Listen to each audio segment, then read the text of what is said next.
Assalamualaikum warahmatullahi wabarakatuh. Waalaikumsalam warahmatullahi wabarakatuh. Teman-teman, sore ini kita bersama dengan Fatma. Fatma Mhm. siapa lengkapnya? Aku Aizatul Fatma Farika.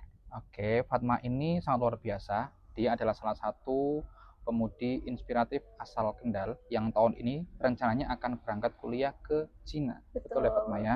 Dan selain itu, Fatma itu juga banyak sekali memiliki prestasi baik di bidang akademik ataupun non akademik. Oke, kita langsung saja ngobrol-ngobrol dengan Fatma. Oke, mungkin Fatma bisa memperkenalkan diri. OK，boleh. Oke.大家好，我叫 Fatma，我来自印度尼西亚。你们可能觉得为什么我可以说中文，但是我不是中国人当然我没讲学习中文的很好。If you want to learn about Chinese, so basically you have to learn much more about Hanzi and also 说的中文很好。And I have a message for you guys. Please be consistent to learn about other languages because we know that in the future, Mandarin or Chongwen or Putonghua is really important for us.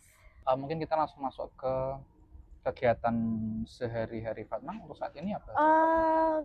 Kesibukan aku ya, akhir-akhir ini aku tuh banyak banget guys nerima ini sih permintaan kolaborasi sih dari beberapa brand, apalagi mereka yang ini sih bisnisnya dalam ranah kelas bahasa Mandarin atau enggak agensi pendidikan untuk S1, S2 atau S3 ke China gitu sih. Lebih sering ke bikin konten sih Mas. Iya. Jadi kayak mereka endorse gitu ya. Dia minta aku sih. Dan berarti sekarang malah banyak yang untuk kolaborasi dengan beberapa brand itu ya. Dan memang untuk persiapan studi ke China juga. Lumayan juga sih jujur ya. Lumayan. Berarti itu ya lumayan ya ada tambahan sedikit. Iya lumayan. Oke.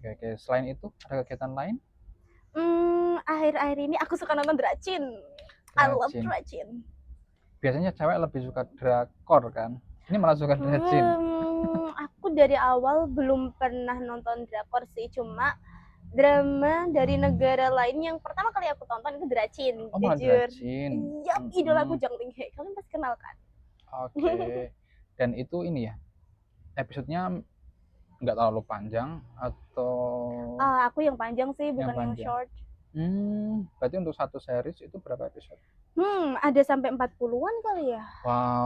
Iya, jadi kayak maraton Dracin. Ini banyak sekali ya. Kalau drakor mungkin paling 8-12 gitu ya. Iya kali. Banyak banget ya. Itu satu series biasanya selesai berapa? Per episode itu kan paling berapa ya? 40-an menit lah ya. Iya. Dikaliin aja 40 episode. Oke. Seminggu selesai ya? Enggak nyampe seminggu sih. Aku pecinta Dracin beneran jujur ya. Berarti kalau suka ya cepat selesai. Saya baca beberapa profil Fatma baik di media online ataupun Instagram. Ini sebenarnya Fatma ini sudah lulus tahun kemarin ya. Betul. Dan itu bisa diceritakan. Kalau sekilas saya baca Fatma ini eligible dan sempat ambil SNBP di Undip. Tapi ya belum rezekinya. Ketolak guys. Ya, tapi hikmahnya sekarang bisa keterima di Cina. Itu Fatma bisa diceritakan nggak? Boleh. Jadi aku emang kecepetan sih masuk SD-nya 5 tahun 4 bulan kalau nggak salah. Iya sih, katanya ibu aku 5 tahun 4 bulan ya. Karena udah bisa baca, tulis sama hitung. Jadi ya udah masuk aja gitu. Dan itu resmi ya guys. Bukan yang dititipkan atau apapun itu, bukan ya. Biasanya kan 6 tahun ya. Jadi 5 tahun 4 bulan udah masuk SD. Betul. Terus akhirnya aku lulus SMK itu tahun 2025 alias tahun kemarin gitu. Dan karena aku eligible ya, di jurusan sih aku eligible berapa ya? Aku agak lupa sih jujur, tapi 4 atau 3 atau 5, aku kurang tahu. Bukan eligible 1 ya, aku nggak setinggi itu. Oke. Dan akhirnya aku milih untuk daftar ke hubungan internasional Undip gitu. Karena emang pengen banget ada kata internasionalnya gitu. Aku kayak ada ambisi, nggak tahu kenapa ya. Pengen jadi diplomat. Iya, itu pikiran awalku. Bener banget. Tapi sayangnya emang belum direstui aja kali ya. Gagal dapet yang warna merah guys. warna merah warna cinta sih. Warna cinta. Katanya. Dan dan akhirnya aku karena waktu itu masih booming banget ya Dracin, dan aku juga pecinta Dracin. Jadi aku sempat mikir, kenapa nggak coba ke China aja gitu kan. Iya. Dan akhirnya dari situ sih aku mulai riset-riset ya, gitu bukan yang riset secara expert itu, bukan ya, aku masih pemula juga. Riset yang ada di Google aja, yang di website-website, di sosial media deh riset gitu. Ada nggak sih anak-anak Indonesia yang ke China gitu ya. Terus akhirnya singkatnya gitu, kemarin aku baru keterima di Nantong Touch ya itu sih guys. Baru satu yang nerima. Yang lain belum pada ngumumin. Oh, berarti ini ya, setelah nggak lolos SNBP nggak ambil kayak UTBK enggak. Pesimis duluan aku. Oh ya berarti memang setelah nggak lolos langsung ya arahnya memang mau ambil yang lain gitu ya Fatma. Sebenarnya gini ya, berarti eligible itu Fatma peringkat 4 di jurusan. Jurusan Berarti satu. Oh, kalau di SMK 1 itu per jurusan dia ya. Itu peringkat 4 ya. Ya pasti 4 atau 5 kayaknya ya, sih. 4 tapi kan eligible kan. Terima kasih. Oke. Oh, berarti setelah itu memang rencananya memang ambil kuliah di Cina itu ya, karena tadi nonton Dracin.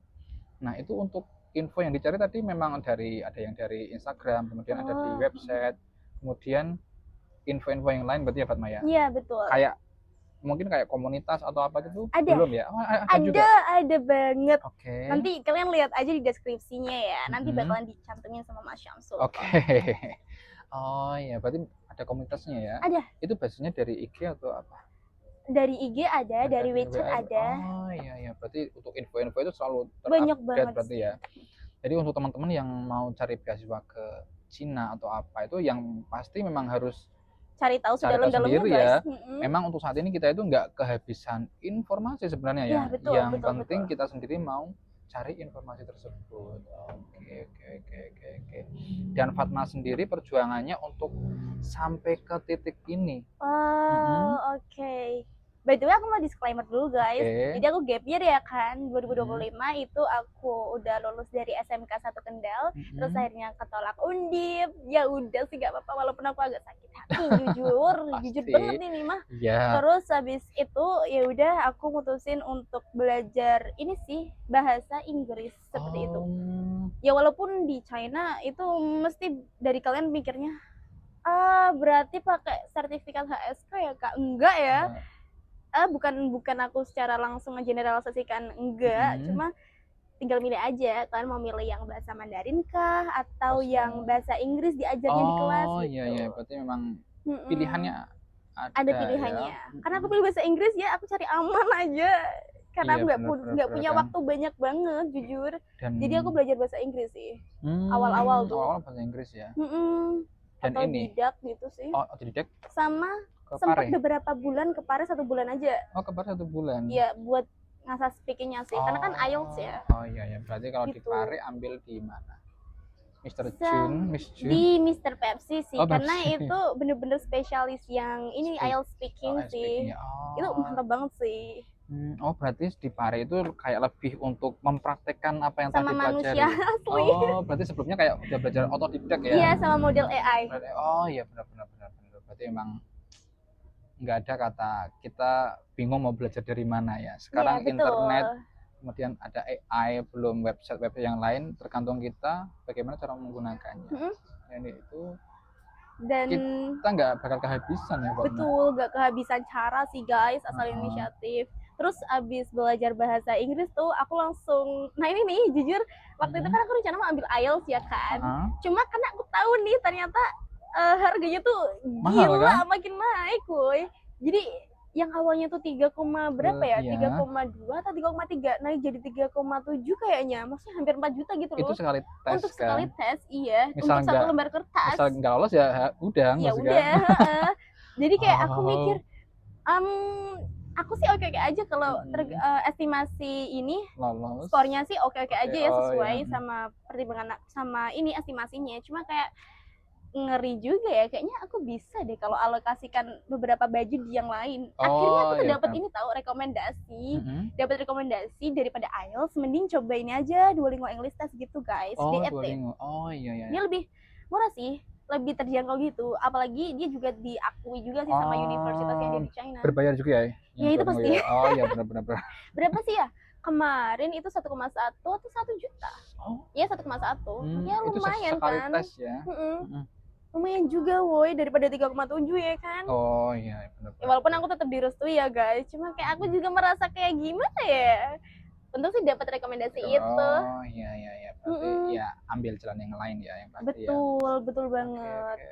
Terus setelah aku belajar bahasa Inggris, itu aku langsung prepare ini sih dokumen-dokumen. Jadi kayak harus nerjemahin dokumen tuh. Kita kan terususnya di Kendal ya, Iya, itu kan banyaknya sekolahan SMA atau SMK yang transkrip nilai sama ijazahnya masih dalam bahasa Indo tuh ya kan. Jadi mau nggak mau nih kita tuh harus ngeterjemahin ke penerjemah tersumpah.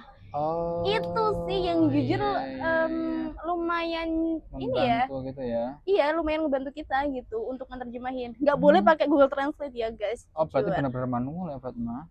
Terus misal ada kata yang nggak paham kita ambil kamus. Nggak boleh, kita nggak boleh. Nggak boleh berarti. Oh, harus pakai jasanya penerjemah tersumpah. Oh iya. Jadi udah ada SK-nya gitu loh. Nah seperti itu guys, itu yang penting. Ntar kalian cari-cari aja deh ya. Jasa penerjemah tersumpah banyak kok. Iya. Terus intinya aku ngurus dokumen sih. Mandiri, ngurus dokumen ya? Mandiri ya. Lumayan nguras tenaga waktu juga. Oh iya benar.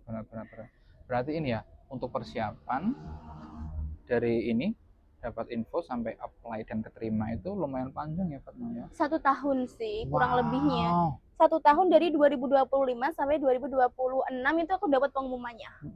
Berarti pengumuman itu belum lama ya?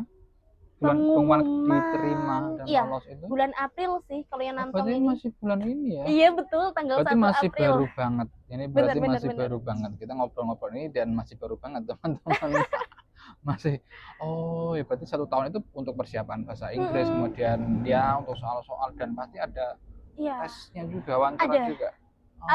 Kalau wawancara itu kan tergantung univ ya. Tapi kalau tesnya itu tuh ada ya. Jadi mulai tahun 2026 itu pemerintah China udah mulai ngewajibin semua calon mahasiswa internasional yang mau kuliah di China itu wajib untuk ambil tes CSCE guys. Seperti itu. Ada tes matematika, physics, chemistry, semua dia ada kayak gitu. Ya. Jadi tergantung kamu pilih jurusannya apa. Seperti itu sih. Iya. Itu khusus yang S1 ya. Itu online berarti ya? Iya betul. Dan itu 1 hari selesai atau kayak 2 jam aja sih. 2 jam aja itu? 1 jam apa ya? 1 jaman sih. 1 jam dengan soal yang macam-macam soalnya gitu ya? Itu kemarin aku yang bahasa aku tuh kemarin kan ini ya matematika yang tulisannya itu dalam bahasa Inggris bukan yang Mandarin ya. Itu 1 jam 60 menit, soalnya ada 40-an sih. Wow. Lumayan ya guys. Lumayan ya. Bukan dalam bahasa Indonesia BTW. Dan gini ya, mungkin kadang kan gini ya, kita oke lah paham materi dan tahu jawabannya, tapi ketika kita masuk untuk tes, ini kita harus pintar-pintar mengatur waktu juga ya Fatma ya. Jadi kayak kadang ada triknya dan sebagainya. Iya, itu strategi kita masing-masing sih. Ini kadang 1 soal udah menghabiskan berapa menit, nanti udah kadang habis waktunya. Iya, gak boleh kayak gitu. Oke. Oh berarti ada tesnya juga. Terus ini ya kalau kita mau apply beasiswa itu kan kadang ada juga kita harus membuat esai atau apa gitu. Fatma juga gitu iya. Aku bikin sih. Bikin juga berarti ya, tetap bikin itu masuknya ke dokumen-dokumen tadi sih. Aku bikin study plan sama motivation letter guys. Oh iya benar. Ya itu wajib sih jujur. Sebenarnya bukan yang wajib amat. Ada beberapa universitas yang emang ngewajibin. Ada juga yang ngesunahin gitu. Tapi kata aku mah lebih baik kan. Itu kan tinggal kamu tulis aja, gak apa-apa guys. Poin plus. Itu kayak gambaran benar-benar kita dan seberapa kuat motivasi kita ada di sana gitu ya. Betul banget. Dan yang pasti itu juga salah satu yang dipertimbangkan dari pihak kampus ya. Benar.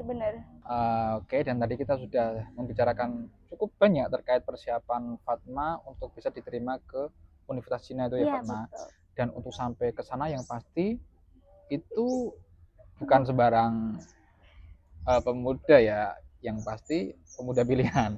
Dan Fatma juga sebelumnya sudah aktif di berbagai kegiatan ya.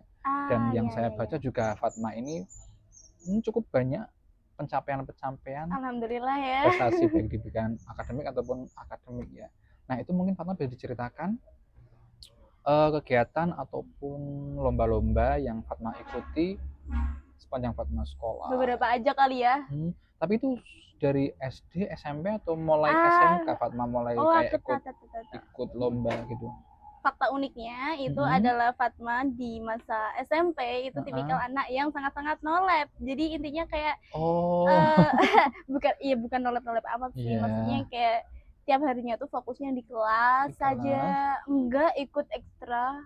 Ikut sih, cuma ini pramuka itu pun diwajibin kan. Iya, dari sekolah biasanya kan. Di kelas awalnya, kelas pertamanya gitu. Oh iya ya. Tapi habis itu ya udah enggak ikut apa-apa. Biasanya kan kalau di SMP ya kelas 7 wajib ikut kelas pramuka, 7 wajib. nanti kelas 8 ya bebas gitu kan. Aku nggak ikut apa-apa, paling cuma pramuka di awal aja sih. Terus kalau OSIS sempat direkomendasiin guru, cuma aku yang nggak mau, takutnya ntar ngaruh di ini nilai. Rapportnya aku berarti memang dari awal udah memfokuskan untuk nilai akademik. Itu juga sebenarnya nggak bagus sih guys, kalian udah terbuka juga kan? Ya ikut komunitas. Ya memang memang gini, memang terkadang kita melihat diri sendiri itu kan, oh saya tuh lebih memiliki kecenderungan di mungkin akademik, di mana harus tiap hari harus belajar berguru dengan buku, tapi ternyata itu kurang direkomendasikan ya, kurang bagus benar, karena ya kita harus bersosialisasi. Betul, kita harus ngobrol dengan teman-teman, kadang ngobrol dengan kakak kelas yang lebih tahu, itu biar bisa saling melengkapi ya. Iya, seimbang. Jadi seimbang. Kalau hanya belajar itu ada satu sisi yang kurang, yang nggak baik, yang berarti ya Fatma. Berarti pas SMP Fatma karakternya tipikal fokus ke kelas aja sih. Berarti lebih banyak menghabiskan waktu untuk di kelas belajar. Jadi jarang kayak main keluar, kemudian jarang sih. Sampai tuh ya pas waktu wisuda itu masih bisa wisuda tuh ya kan. Pas waktu wisuda aku dapat ini sih peringkat paralel ketiga itu se SMP. Se-SMP waktu itu masih ada nilai ujian apa ya, aku lupa sih ujian apa, aku lupa ya. Jadi se-SMP aku nilai tertinggi ketiga sih. Saking-sakingnya itu, tapi beda poinnya sama yang kedua itu dikit banget, 0,5 poin kalau nggak salah. Sama yang peringkat 2. Iya bener. Jadi kayak apaan sih Fatma, kenapa sih nggak bisa sampai kedua gitu. Sebenarnya nggak apa-apa sih guys. Iya. Itu di SMP ya? SMP-nya di SMP 2 atau SMP 1? Aku SMP 1 Kendal. SMP 1 Kendal ya. Tapi ini kan udah zonasi? Enggak. Waktu masuknya aku lupa, kayaknya zonasi deh. Ya. Tapi tetap ini kan persaingan juga SMP 1 otomatis lumayan kan? Lumayan ketat atau lumayan enggak nih? Lumayan ketat kan? Lumayan ketat atau enggaknya waktu itu sih aku belum tahu ya tentang PPDB, mekanismenya kayak gimana gitu kan. Jadi ya udah deh asal daftar aja gitu kan. Yang paling udah luar biasa ya. Terima kasih banyak loh. Dan itu lebih banyak menghabiskan diri dengan belajar, apa istilahnya tadi, no lab.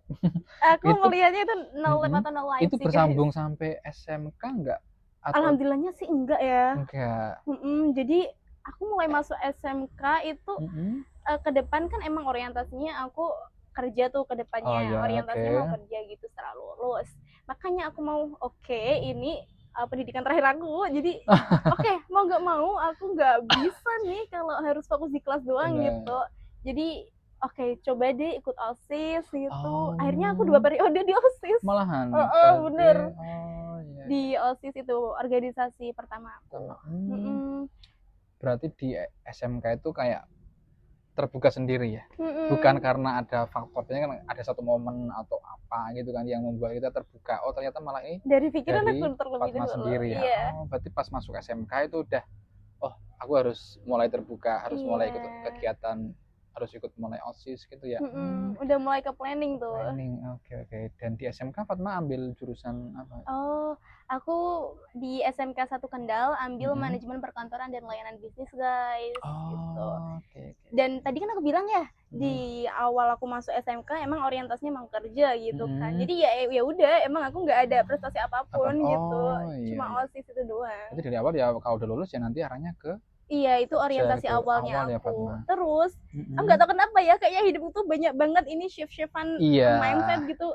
Dan memang yang pasti karena apa ya? Terkadang dengan berjalannya waktu itu kadang kita ada kayak terbuka dengan sendiri. Oh, seharusnya saya ini harus ini dan sebagainya. Itu memang itu nanti sambil jalan gitu ya. Betul. Yang pasti memang nggak boleh berhenti dan harus selalu bergerak ya, Fatma. Oke. Terus akhirnya tuh kelas 11 semester 2 itu tuh sempat kepikiran lagi gitu kan. Kenapa aku enggak coba aja gitu daftar ke universitas gitu. Toh nggak ada larangan juga kan dari orang tua gitu malah menyetujui. Cuma nggak tahu kenapa orientasiku di awal kok kayak gitu, nggak tahu kenapa ya. Terus aku sempat mikir ya udah coba aja kalau semisal mau ke universitas gitu. Terus akhirnya dari kelas 11 semester 2 sampai dengan kelas 12 sebelum lulus tuh ya kan, aku mulai fokusin diriku untuk ini sih, mulai ke perlombaan gitu. Lomba-lomba ya. Dan mulai ini sih memperluas sedikit lah ya, setidaknya ada komunitas luar yang aku ikutin gitu. Komunitas apa gitu atau apa? Komunitas apa? Bentar ya. Aku lupa lagi. Bentar, komunitas di Kendal yang sempat aku ikutin itu paling aku bukan yang ikut secara resmi sih, lebih ke gabung aja ke mereka ya. Kayak mungkin public speaking atau apa gitu. Kalau komunitas public speaking itu belum ada. Di Kendal belum ada ya kayaknya ya. Kayaknya belum kelihatan kan? belum kelihatan sama sekali. Ini sih aku sempet aku nggak tahu namanya komunitas apa enggak ya, cuma sering aja gitu aktivitasku di dalam Wongsorogo. Tahu nggak ya maksudnya? Di Brangsong ya? Ya bener, itu disuruh Om Amrul untuk kesana terus itu kayak sanggar gitu. Budaya gitu ya, diskusi. Iya betul, pondok pesantren dan rumah kebudayaan. Oh, Fatma sering ikut kayak gabung untuk diskusi gitu ya? Lebih di calling sih, sini Fatma main sini gitu. Oh, akhirnya gabung. Iya, dari situlah. Terus akhirnya aku juga ikut beberapa lomba sih gitu. Cuma waktu kelas 11 ya apa sih lomba-lomba yang aku ikutin? Lomba-lomba receh aja sih guys, bener yang di kabupaten itu kayak contohnya ini sih yang dari di Sporapar itu kan di Sporapar Kendal itu kan ada lomba ini ya video atau film ya lomba video yang putri itu aku juara 2 tuh alhamdulillahnya ya. Aku mewakili dalam Wongsorogo itu. Oh malah bukan mewakili SMK aku, malah mewakili dalam Wongsorogo. Iya benar, karena aku ngangkat itu jujur. Oh berarti ngangkat yang dari Wongsorogo itu ya Fatma? Disuruh Yai juga sih, Yai Paus juga gitu kan. Terus kalau yang kelas 12 ini aku udah mulai banyakin ini sih guys, beberapa lomba yang emang ya lumayan prestigious mungkin gitu. Kayak kemarin sih sebelum aku umur 17 itu aku sempat terpilih jadi delegasi dari SMK ku, terutama yang di Provinsi Jawa Tengah sih. Berarti tingkat Jawa Tengah ya Fatma ya? Iya, itu namanya apa ya? Changemaker Youth Asian Excursion. Di subtitle nanti jelas kok guys. Apa itu? Itu tuh simpelnya tuh kayak ini sih, kunjungan ke 5 universitas yang ada di ini sih. 5 top universitas yang ada di Singapura sama Malaysia gitu sih. Kayak National University of Singapore, tahu kan guys? Iya. Kan kalau di Asia Tenggara yang top kan Malaysia sama Singapura ya. Iya itu. Berarti Fatma kunjungan ke sana. Dan abis itu juga ini sih di hari terakhir itu sempat ada presentasi untuk ngomongin ya Sustainable Development Goals gitu. Dan waktu itu aku ngangkat apa ya? Kalau nggak salah tuh ini sih pendidikan berkualitas sih guys. Seperti itu. Dan jujur ya, itu sih faktor utama kenapa aku sempat mikir kenapa nggak aku coba ke China aja selain berajin ya. Itu sih jujur dorongan dari dalam. Ya, memang semakin jauh kita main, tapi mainnya yang bermanfaat, yang positif. Iya betul, yang bermanfaat itu, guys. Kayak membuka banyak hal bagi kita ya Fatma. Iya betul. Dan salah satunya juga memberikan inspirasi. Salah satunya contoh ya Fatma ini, karena betul, guys. Ya bertemu banyak orang dari luar yang hebat-hebat, akhirnya terdorong untuk apply beasiswa ke Cina. China, iya Dan kalau tidak betul. mencoba, kita nggak ada yang tahu ya Fatma. Bener, kita Karena perlu Fatma nyoba mencoba, sih. akhirnya dapat. Mungkin ini terakhir Fatma ya. Oh, boleh, boleh. Yang Apa tuh? terakhir mungkin bisa disampaikan pesan-pesan untuk Oh, adik-adik boleh, dan boleh, teman-teman agar bisa seperti Fatma ya berprestasi di bidang akademik dan non akademik, dan yang pasti juga kita jangan sampai apa ya ragu untuk bermimpi yang besar sekalian Fatma. Iya, bener. Jadi gimana, mungkin pesan-pesan dari Boleh, Fatma? boleh, boleh. Yang pertama aku mau ngasih ini sih guys, pesan dari aku. Ya pesan anak muda gitulah ya. Karena aku juga masih 18 tahun ya.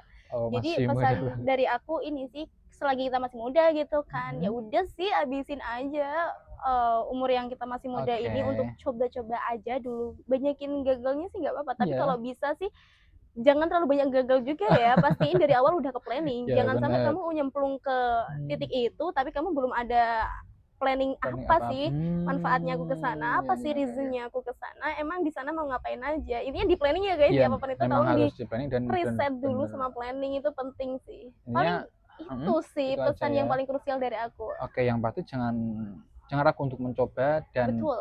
habiskan masa muda itu untuk gagal ya Fatma. Karena gagal ya kita bisa coba lagi dan waktunya masih panjang. Tapi yang pasti jangan cuma gagal, kita harus planning. Iya, Ya, nge-planning sama planning riset dulu sama di awal riset. Dan sih. jadi kita tahu apa yang akan kita lakukan ke depannya seperti apa.